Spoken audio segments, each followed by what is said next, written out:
Hello, everybody. I am hosting today a wonderful guest, Miss Mary Pagano from New York.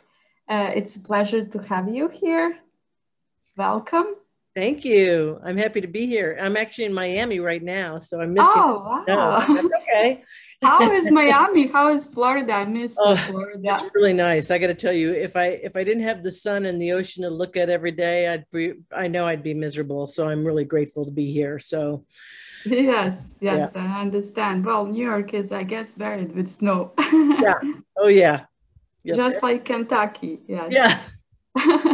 So I'll just give a brief introduction of you to our audience. Okay. Uh, so Mary Pagano is a board advisor at Hera at the Fem Foundry, and she's also a founding member at Fem Foundry. And she is a board advisor at Women's Indian Chamber of Commerce and Industry and a mentor at Seedcamp. So this all sounds so wonderful. I am sure that there is a lot of hard work and effort behind that. And I'm sure that our audience, as well as myself, we would really love to hear your story. Oh So yeah. if you'd like to share that with us, I would be really glad. Sure, sure. I'd happy to. So I was actually born and raised in a small town in Missouri. My father was a university professor and in engineering and advanced math or, graduate math. I went on to school and got my undergrad in finance. I also got my MBA. And I was one of the first female VPs at Motorola. They transferred me up to Chicago and I ran all of North America. We did very strategic projects. So we were in essence doing Wi-Fi before Cisco existed, also private wireless networks for corporations, and um, and I did a lot of one-off projects. So my team, we did things that you see in the MIT school curriculum these days. We were the first ones to do before IoT really existed, and then I went on to be VP over at AT&T, and I stayed in tech for a while. I also worked at GE and some startups.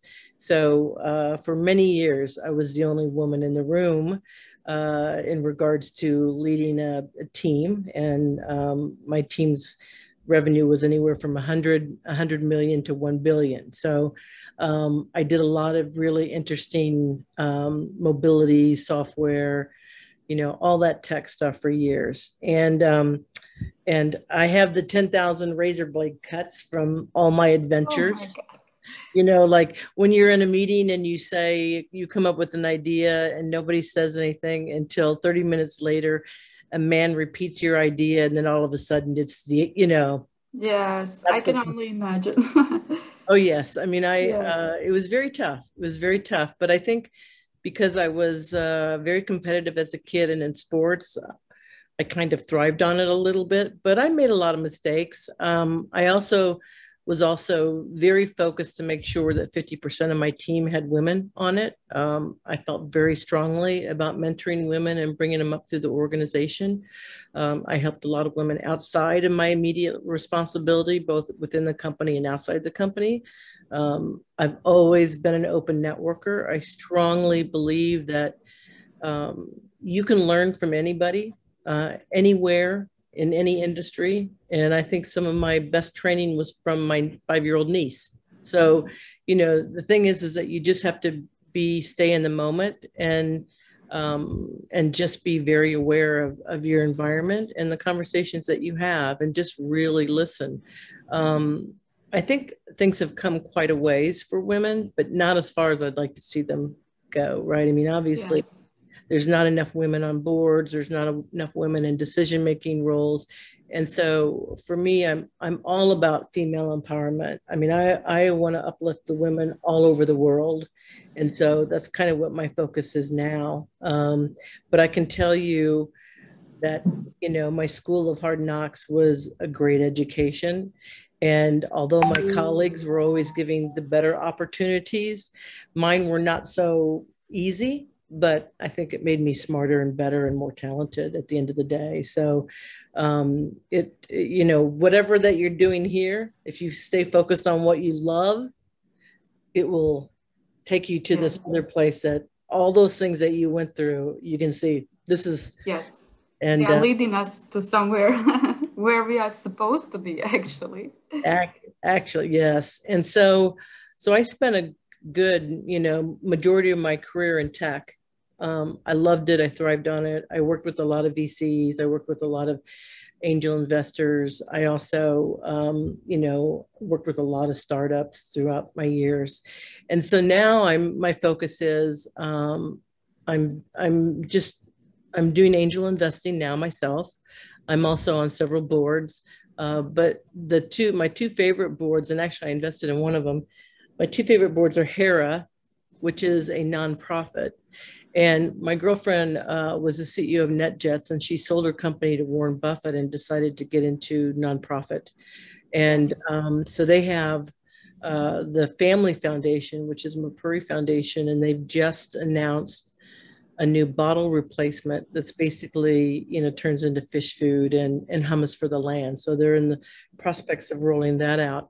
But her personal project is Hera, which is we are focused on helping women get an education, make a living, own their own home. We have a number of different projects going on around the world. We've got all these really great ambassadors, former president of Ecuador to Bollywood producer. So it's a real mix of women around the world who are doing very interesting projects on their own in regards to female empowerment, human trafficking, you name it, wellness. So, but our big thing is to have a city. So we're in negotiations with a few countries. We feel like this city will be a visit card for whatever country that we land on. But it will be a city for all genders, all religions, all nationalities, but there'll be a strong theme for the feminine, because we want to have the city to honor women around the world. Like the museum will be focused in on everything about past, present, and future women. Like this is great. The unknown, the anonymous. I mean, let's face Amazing. it. There are a lot of brilliant women out there who have never been recognized. Exactly. And who made a lot of men famous, right? We all know that. And so it's, and then we'll have a university that's focused on the studies for the future of humanity. And then we'll also have a big conference center, but it'll be a smart green city, like, but more green, right? More in nature, right? And I'm working with UN Smart Cities, Curie out of Vienna. So we want to make this a city, working from scratch and make sure that we're solving all the UN sustainable goals as we address the city. And as a matter of fact, I have just started Hera TV, which I am right now. I've been doing a lot of interviews with different women around the world and some of their accomplishments, but I am going to start doing some production on what people want in the city, right? From technology, to culture, to lifestyle, to all that kind of stuff. So we want to start capturing the voices of many to make sure that we're building this city for humanity and in such a livable way, right? And not so much about money and greed, right? So we've been doing that for umpteen years. And I think it's now that after we've experienced this whole COVID thing, how important it is to be able to, women are especially good and we have great EQ and we can raise a family, take care of kids, take care of the community. We so multitasking that we have a lot of things that we contribute to the importance of how the city should be. And it will definitely be a mecca for women to go to, but it's very important to us. And one of the side projects too that we're about ready to announce is we worked with a perfumery out of France, a Seven Sens, and Jean Carles has developed a bio perfume for Hera.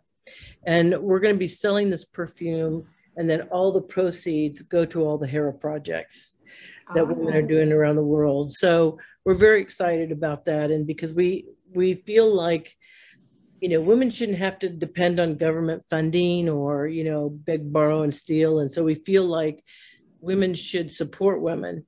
And this is a perfect way to do it, right? To be that sense Yes.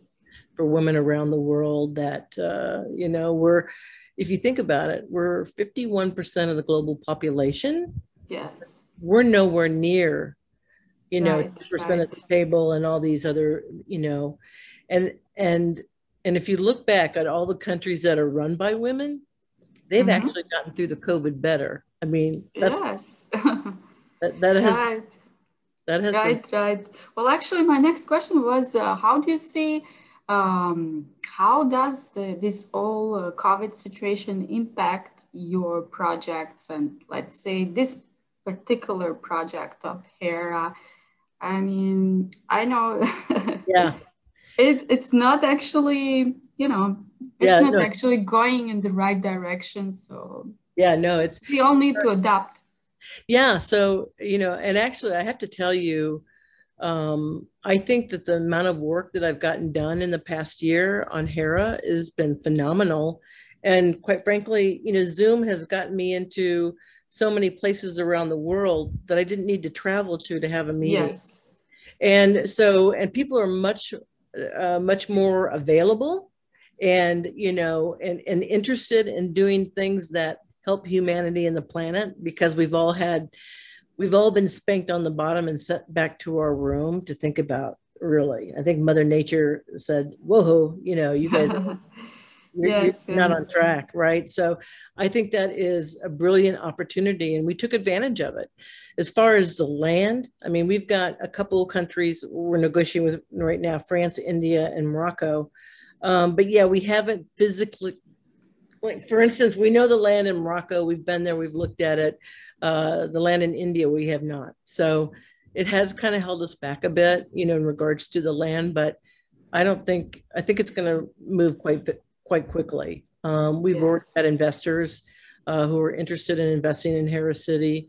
So it's just a matter of finding that right piece of land, you know, Mm, that's really right. going to be historic. And that's really important to us. So Yeah, it sounds like a great project and a huge one. it is. It's It will very, impact women globally, definitely. yeah, no, absolutely. And, you know, I think through all of my experiences as a woman, and, you know, I remember my mom talking to her girlfriends, and when they were going through a divorce, they couldn't even get a credit card, you know, and, you know, the options to work were very limited. And I know that my mother wanted to make sure that I had an education, that I could take care of myself and be independent. Yes. And I'd have to say, when I went through my divorce, it was very hard. And had I not had an income, had I not had a, you know, a career that I was working on, my situation would have been really tough. So Sure. I have this soft spot for, you know, working women who are raising children on their own, because Yeah, it's a heavy load. And it kind of it goes, is. Yes. when you think about, if a woman had to take off of work to go take her kid to the doctor, the boss would go, oh, here we go again, right? Yes. Like, Yes. but if a husband took off of work to go take his son to the game, they'd call him Father of the Year, right? So, you know, it's those kinds of things that we've been up against for umpteen years, this That's right. unconscious bias. And uh, the other thing that I'm working on that's really important is Fem Foundry. And because I feel like, you know, sometimes women have not been very good at supporting women. And you've probably heard of the, Very true. yeah. Very true. Unfortunately. Yes, no, it's really sad, and many people would refer to it as the queen bee syndrome. And I feel very strongly that women should support women, you know, adjust their crown as opposed to knocking it Yes. off, right? I Yes. mean, there's enough abundance for everybody, and I Yes. think when women realize that they're helping somebody else, they're actually learning more in that Exactly. and helping than they would if they'd, you know, not done anything. But so Fem Foundry to me is, I'm on the board with them. I also invested, but it's like, think LinkedIn, WhatsApp, Facebook, Instagram, with TV, podcasting, and education, and for women only. And so the point is, so women can promote their businesses there, so women can buy from women. Also, if you go to Wikipedia, there's like 20 pages of female organizations around the globe. So if we all came and used Fem Foundry as our mobile app partner, right? Still continue, do all the things that you normally do, but now you have a bigger audience so people can find out about your organization, join your organization, and chat with their organization. And so we really feel strongly if we can unite women and give them more tools to help each other and help pull people up, that we can change the female culture to a point that, you know, we're helping each other so that we can get a seat at the table, as opposed to, oh, I'm the only one here, I'm not going to help you, right? That gets us nowhere. Yes, and yes. I know way too many of people who are like that. And I feel very strongly that if we get more women at the table and leaders, that we can make a big difference on this planet and with humanity, that we're, you know, we're putting more emphasis on taking care of the children, right? You know, making sure that people aren't starving, that people can get an education. You know, these are all things that are so important as opposed to the tallest building in the city, right? I mean, right. So I think that's, you know, if we're going to come out of this and change the way that we live and we treat our planet and treat our neighbors, right? I mean, I think COVID was a really good, yes, you know, a wake-up call, I would say. Exactly. So Fem Foundry is actually a mobile app. How, as you have mentioned, it's primarily for females, for business owners, women business owners. Is it for free? Yeah. How so they can concretely benefit from it? Yeah, so it is free. Any woman can sign up. You don't have to have a business. We have a different attitude of like Facebook and Instagram, to the point of it's not about being bombarded with advertisement. It's not about, oh, look at me and how pretty my hair is, and oh, see me in Hawaii and my, you know. So we don't want it to be kind of like a selfie, self-promotion kind of mobile app. So the mobile app you can get on Android and Apple, and the website is www.fem-foundry.com. It will eventually turn into a subscription model because of, you know, all the content in regards to like a magazine kind of thing. Yes. But it's but when you think about all the female organizations out there and the programs that they have, they really don't have a good, you know, social media partner. You know, Facebook is really stalky, and, you know, there's just some things that you wouldn't say that would be forwarded on to some guy, right? I mean, you wouldn't want to talk about, you know, menopause or, you know, menstruation, things like that. So we want to have a really safe space for women to discuss things that are really important in their lives. Like, you know, here's a problem I have with, you know, this individual. How do I, you know, how do I handle it without destroying the other person, but empowering myself, right? So we want to help give women the tools to be successful. And so that's the whole point of the mobile app. And by working with all the partners out there, like Female Quotient, you know, there's tons of them, right? Hera is on the site. It basically plugs into the website. So whatever's on your website will be in your profile or in your directory of the organization that you have. And then at that point, you now have a WhatsApp mobile chat just for your organization, but then also you can talk to all these other women in different organizations. So, you know, that's the whole point, is for us to be able to meet other women, network, you know. Yes, networking is powerful for sure. And I'm really glad that you have mentioned more about this app, because I'm sure that many women entrepreneurs, they are not even aware that it exists. And it's a great opportunity for them to network with others. And it's, I guess, international, right? Yes, exactly.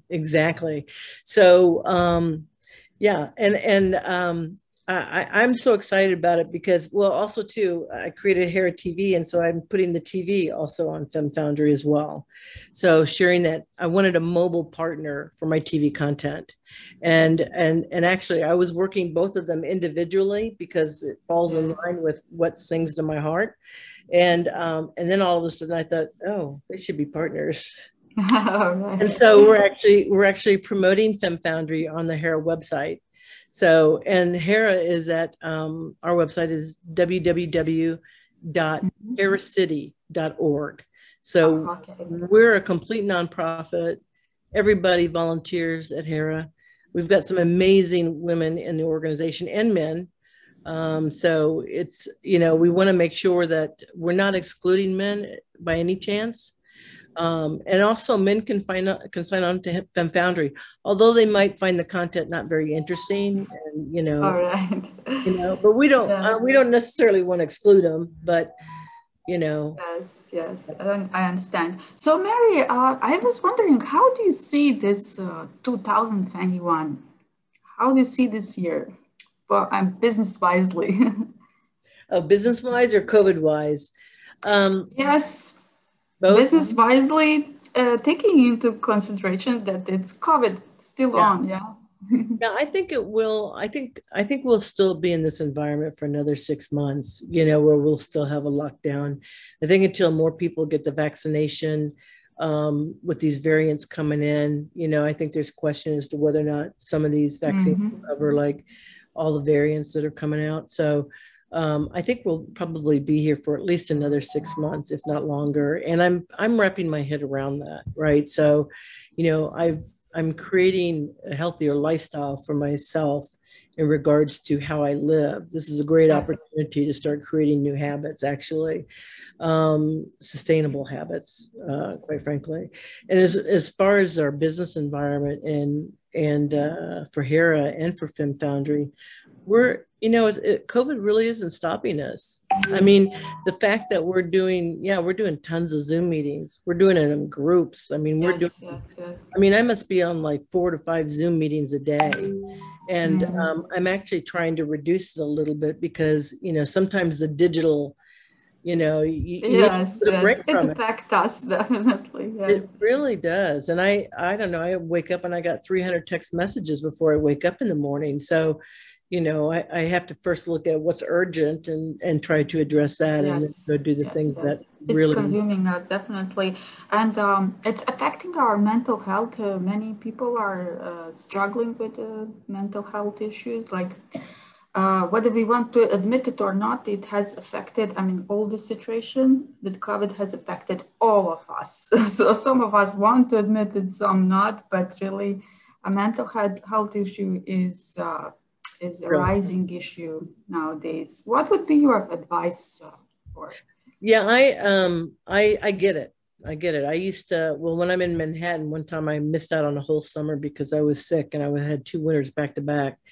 And it was really hard. I mean, I think I almost, you know, I tried to commit suicide. It was that hard. So I get it. And I think for a lot of people, they have to, like, if the sun is out, they need to go spend an hour sitting in the sun, whether they're wearing a winter coat and, you know, everything wrapped around them. If they can sit in the sun and get their face to face the sun a bit, or get a sun lamp, you know, because that is really, really critical. And then I think making sure that they're getting tons of vitamin D, because we can't get enough of it naturally anyway, because that's why you are in Florida. Exactly. That is why I'm here. Because I know, I mean, I know my mental state is important. And then I think, you know, gratitude is so big. I do it every morning. I do gratitude, and then I do I am statements, you know, empowering statements, and I exercise in the morning and I take a cold shower. So, but meditation is also really important. And I think, you know, what's really great about this, and this is a blessing, and I think that people will miss out on it if they don't take advantage of it, but this allows you really downtime to be alone, to listen to your heart and to your mind as to what it is that you really want out of your life, as opposed to what your ego wants. And sometimes we are so busy, we're running so fast.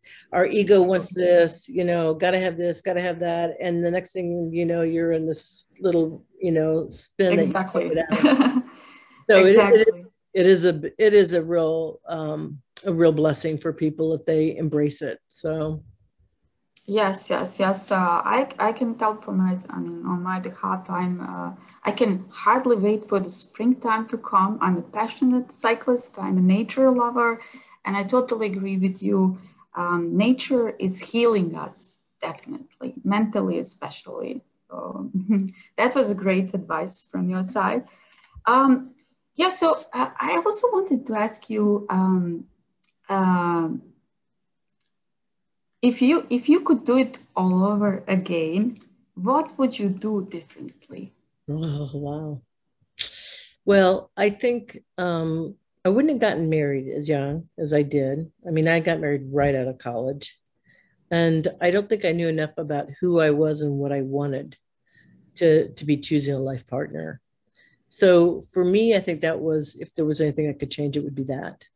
And then I also think, although I've been in tech a long time, and I really do like it. I learned a lot. It was fun, even though, you know, being the only woman in the room, it was hard a lot. I mean, I would swallow my pride many times. And I'm sure there were better things that I could said when I was faced with it, you know, some of those challenges. But if I really followed my heart, it'd be interesting to see where I would have landed up in my career, as opposed to that my ego and the ability to make a lot of money. I mean, for me, you know, I wanted to be in a business where I could be paid based on what I delivered, as opposed to, you know, women were facing a lot of low incomes. And so, Yes. so for me, being on the front line, you know, driving sales teams, driving revenue, you know, it supported me very well. I'm very grateful. But I often wonder, if I hadn't been driven so much by ego and money, where would my life have ended up? But I have no regrets. I mean, I love where I am right now and what I'm doing. So, Yes. as I say, there is really no bad decision you can ever make. There really isn't, you know, Yes, that's correct. because it all adds up. All your failures, they Right. all add up to So this. that was my next question, actually. What do you think about failures? Yeah, You think failures are leading us also towards I do. something bigger and better? Yeah, I do. Because, you know, the cool thing, I mean, fear and change stops a lot of us.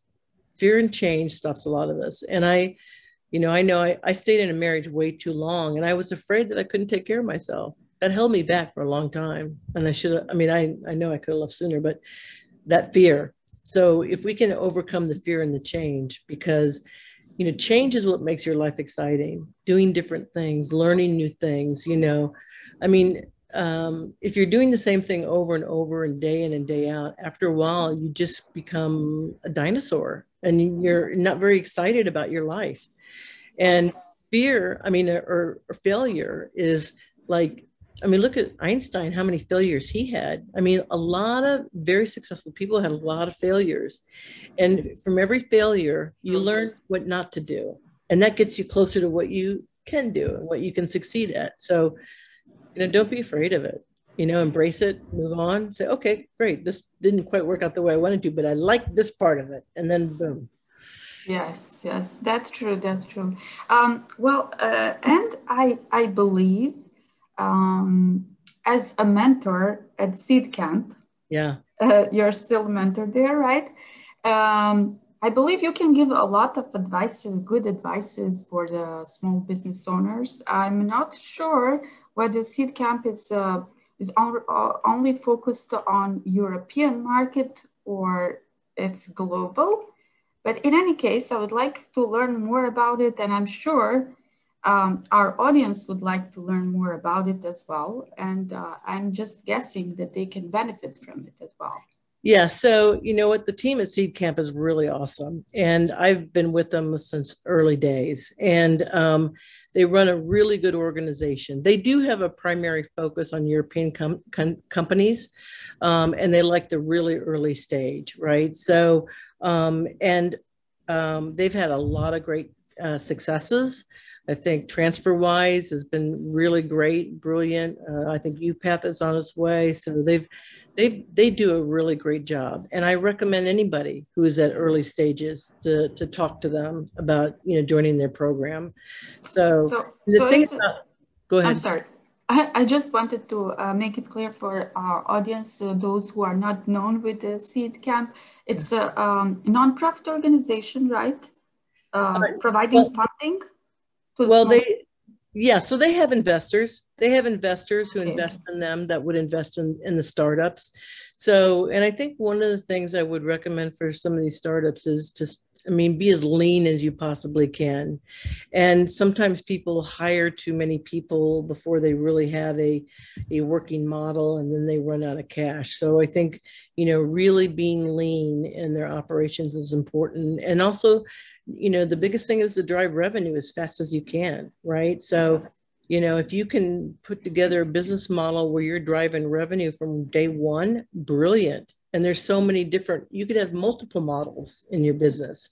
So, but I also think that if companies are doing things more that make an impact on the environment or on humanity, because there's more and more people that are interested in investing for good. So I know on my behalf, I like to, and I'm in several investor meetings, and I do a lot of events, and I'm very focused on female founders for me, because they get the raw end of the stick, and not many people want to invest in women. So for me, that's where I focus. And then of course, I want them to do really big changing stuff. I don't necessarily focus on just the money and the revenue model like most people do. I want to invest in things that really make a difference, for humanity and the planet. So yes, that's wonderful. That's wonderful. And it's really great to have support for female business owners, and I'm sure they will be really glad to hear all this information and all these resources that they can use. And thank you very much for sharing that with us and with me and with my audience. It was really a pleasure to have you in this interview, and I'm sure we'll meet again, maybe in some other interview. You are so much full of information and all kinds of resources that really can help business community. Absolutely. Get all your girlfriends to sign up for Fem Foundry. We're going to get united around the world. Women are the future. Women are definitely the future. Together we are stronger. All right. Thank you very much. Thank you for being my guest, and have a wonderful day and stay safe. I will. Thank you, darling. Much appreciated. Bye-bye. Thanks.